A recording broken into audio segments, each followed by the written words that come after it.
আসসালামু আলাইকুম রহমতুল্লাহি ওবারাকাতু। প্রিয় দর্শক, আজ আমরা আলোচনা করব বরকতময় শবে বরাতের ফজিলত। রাসূল সাল্লাল্লাহু আলাইহি ওয়াসাল্লাম কি আমল করতেন এবং আমাদের করণীয় সম্পর্কে চলুন শুরু করা যাক।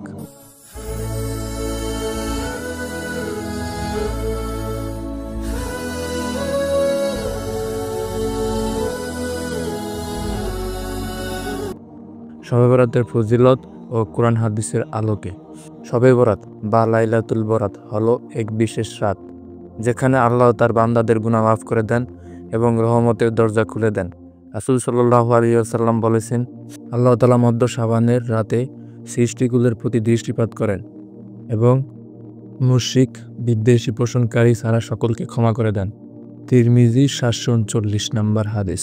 আল্লাহ তাআলা বলেন, নিশ্চয়ই আমি এক বরকতময় রাতে এই কিতাব নাজিল করেছি, এতে সকল বিষয় চূড়ান্ত ফয়সালা করা হয়। সূরা আদ-দোগান 3-4 নম্বর আয়াত। রাসূল সাল্লাল্লাহু আলাইহি ওয়াসাল্লাম শবে বরাতের রাতে কি করতেন? রাসূল সাল্লাল্লাহু আলাইহি ওয়াসাল্লাম শবে বরাতের রাতে ইবাদতে মশগুল থাকতেন। একবার উম্মুল মুমিনিন হযরত আয়েশা রাদিয়াল্লাহু তাআলা আনহা দেখলেন তিনি সিজদায় পড়ে আছেন এবং এই দোয়া পড়েছেন, হে আল্লাহ, আমি তোমার শাস্তি থেকে তোমার কাছে আশ্রয় চাই, তোমার অসন্তুষ্টি থেকে তোমার সন্তুষ্টির আশ্রয় চাই এবং তোমার কাছে তোমার শাস্তি থেকে আশ্রয় চাই। আমি তোমার যথাযথ প্রশংসা করতে পারি না, তুমি নিশ্চয়ই যেমন প্রশংসিত তেমনই রয়েছ। শবে বরাতের রাতে করণীয় আমল। শবে বরাতের রাতে আল্লাহ তাআলা সকল বান্দাদের জন্য রহমত ও মাগফিরাতের দরজা খুলে দেন। এই রাতে বিশেষ কিছু ইবাদত করার সুন্নাহ রয়েছে। রাসূল সাল্লাল্লাহু আলাইহি ওয়াসাল্লাম ও সাহাবীদের আমল থেকে পাওয়া যায়। শবে বরাতের গুরুত্বপূর্ণ আমল সমূহ তুলে ধরা হলো। 1. নফল নামাজ আদায় করা। রাসূল সাল্লাল্লাহু আলাইহি ওয়াসাল্লাম শবে বরাতের রাতে একাকী নামাজ পড়তেন, কমপক্ষে 2 রাকাত এবং সম্ভব হলে 8 বা 12 রাকাত বা তাহাজ্জুদ হিসাবে 11 রাকাত পড়তেন। প্রতিটি রাকাতে সূরা ফাতিহার পর সূরা ইখলাস, সূরা ফালাক ও সূরা নাস পড়তেন। 2. অধিক পরিমাণে কুরআন তেলাওয়াত করা। কুরআনুল কারীমে বলা হয়েছে এই রাত বরকতময়। কুরআন পড়া আল্লাহর নৈকট্য লাভের অন্যতম মাধ্যম। 3. তওবা ও ইস্তিগফার করা। এই রাতে আল্লাহ তার বান্দাদের ক্ষমা করে দেন, তাই গুনাহ থেকে ক্ষমা চাইতে হবে। ক্ষমা চাওয়ার দোয়াটি হলো, আস্তাগফিরুল্লাহ রাব্বি মিন কুল্লি যামবি ওয়া আতুবু ইলাইহি। এই দোয়াটি পড়ে ক্ষমা চাইলে নিশ্চয়ই আল্লাহ ক্ষমা করে দিবেন। 4. দুরূদ শরীফ পাঠ করা। বেশি বেশি এই দুরূদটি পড়া উচিত। আল্লাহুম্মা সাল্লি আলা মুহাম্মাদ ওয়া আলা আলি মুহাম্মাদ কামা সাল্লাইতা আলা ইব্রাহিম ওয়া আলা আলি ইব্রাহিম ইন্নাকা হামিদুম মাজিদ। এই দুরূদটি বেশি বেশি পড়া উচিত।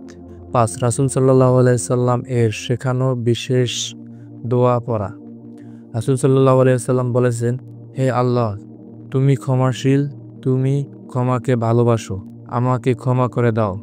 তিরমিজি 3513 নম্বর হাদিস। 6. আত্মীয় স্বজনদের জন্য দোয়া করা। এই রাতে মৃত ও জীবিত আত্মীয় স্বজনের জন্য দোয়া করতে পারেন। 7. গরিব দুঃখীদের সহায়তা করা।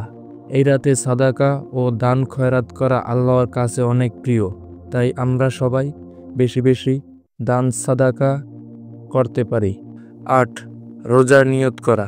শবে বরাতের পর দিন থেকে 15 দিন শাবানের রোজা রাখা। রাসূল সাল্লাল্লাহু আলাইহি সাল্লাম শাবান মাসে বেশি বেশি রোজা রাখতেন। শবে বরাতের ভুল ও বিদআত। শবে বরাত নিয়ে কিছু ভুল ধারণা রয়েছে যা আমরা সবাই বেশি পালন করে থাকি। 1.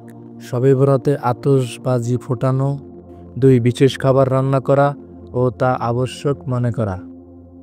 3. কবরে মোমবাতি ও আগরবাতি জ্বালানো। 4. নির্দিষ্ট 6 রাকাত নামাজের বাধ্যতামূলক বিধান করা।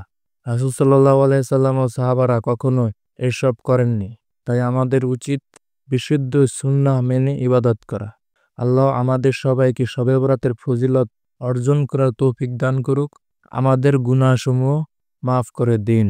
হে আল্লাহ, তুমি ক্ষমাশীল, তুমি ক্ষমাকে ভালোবাসো, আমাকে ক্ষমা করে দাও।